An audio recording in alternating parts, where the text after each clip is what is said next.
Hello everyone, welcome to another video of Corporate Buddy. So today in this video we are going to say about what is exactly the freshers training or the L1 training in Capgemini. Okay, so let's start this video. So the freshers training, after you are onboarded into Capgemini, and if you are a fresher, you'll be undergoing a freshers training. Okay, that freshers training has an exam which is known as L1 test at the end of it. Okay, which means level 1 test, right? So let's see how the entire thing progresses. So firstly, after you are onboarded and your L&D orientation has been done, so you'll be randomly allocated to a particular technology, and that allocation will be completely random. It is not based on your interests or your skill sets, but based on the business requirements of the company at that point of time, and it will be predetermined that which technology you will be trained under. It can be maybe say .NET, it can be maybe say Java line of technologies, it can be several things. Okay, so a particular domain will have several technologies within it, and you will be trained on those technologies. So the entire training will combine of all these things, right? So let's see next part. What is the structure of the training? So after your training will start, you will soon get to know how the training structure will be in your L&D orientation. So there will be 3 modules basically. It is for most of the training domains, but maybe it will vary in your domain. In our domain, this was the standard. So there was module 1. This is the first module. Generally module 1 is basically about giving you some basic idea about coding. Like in our case, we had Java in module 1, HTML, CSS, JavaScript in module 1. Along with that, we were given some training on Angular and all those things. So module 1 basically comprises of the basics. So maybe some basics revision sort of things will be given in module 1.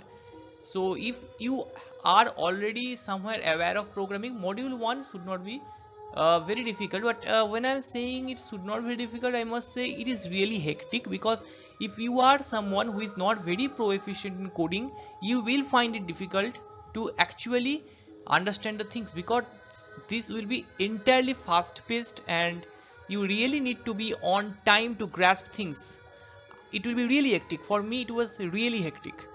Now this module 1 will have 2 exams. One is a MCQ test and then a coding or a project. Okay, so there can be a coding test. Say for example you are being trained on .NET, there can be a coding test on C#, or and there will be an MCQ test. Okay, say MCQ are generally of 40 questions, 40 marks MCQ, and the codings are generally 70 marks. So it may vary depending on the domain which you are assigned. And module 1, if you get less than 60% combined in a 30-70 ratio in MCQ and the coding part in module 1, then you will get another improvement exams. So module 1, even if you don't perform good in the first attempt, do not worry, you are having another attempt. And most of the people generally score very good in the second attempt if they couldn't score good in the first attempt. Why? Well, I would leave it to you. You are smart enough to understand why, because there are people who get free. Okay, so you can better understand. Okay, so look, the thing is, they do not want you to be a professional swimmer. Okay, they want you, you will be thrown to water, and they want that you somehow get to know how to swim. So just get to know how to swim and you will be able to swim through this L1. Okay, if you are trying to be a professional swimmer, hold on, because the time is not too much that you will be learning professional swimming. Okay, so first just try to learn to swim or to survive. Okay, you are being thrown to the water. So that is what they expect, that is what the training outcome is all after. And even in this industry, if you see for the long term, this is how the things are. You do not need to be an expert at everything, but rather you need to know everything in a workable manner. Moving on to module 2. So module 2 and module 3 are the places where your real domain based training is present. Okay, so you'll be trained on the real domain, and there will be similar to module 1 MCQ and coding or project. Now in our case there was a project. Projects are what? Projects in the form of sprints. So you will be divided into batches, grouped a group of 4 to 5 students, and you will be allotted a particular project, and you need to work on that project. It's sort of a mini project, okay? And projects are not difficult, I must say you. Yeah, initially it might seem it's a bit difficult, but there are BU sessions. BU means business unit.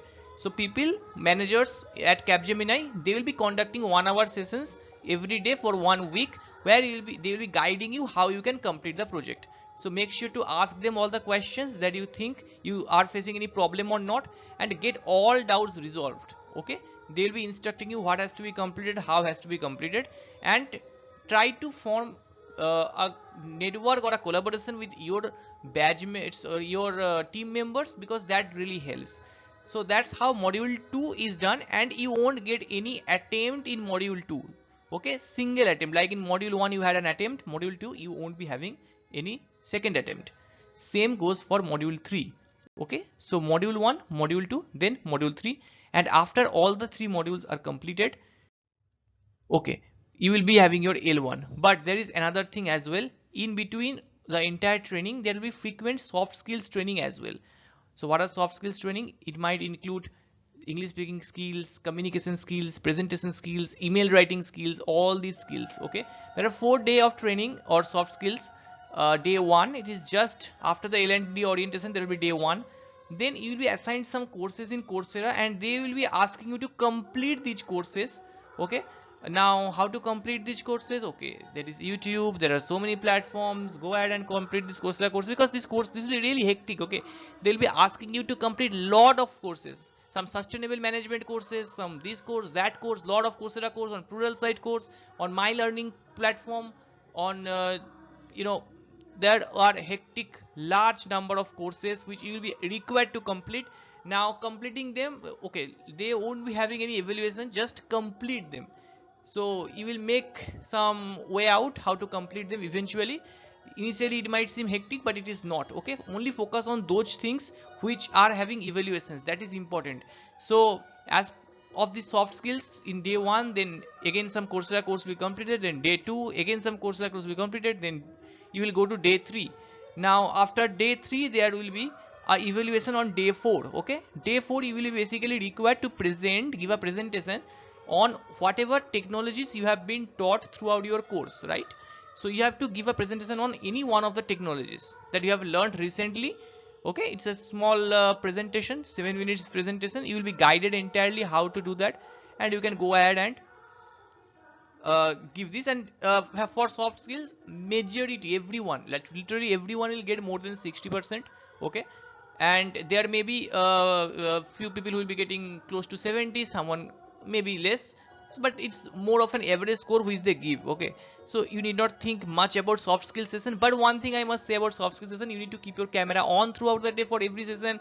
It is really hectic and really disgusting, because they will be for the entire day for 9 hours completely straight on camera, and these are hectic things, I must say you, okay? Moving ahead. Sprints. So as I have said, module 2 and module 3, there will be sprints or projects. It may be coding test in your case, but for our case it was sprints. So sprints are basically, as I have mentioned, sprints basically mean a small short race, okay?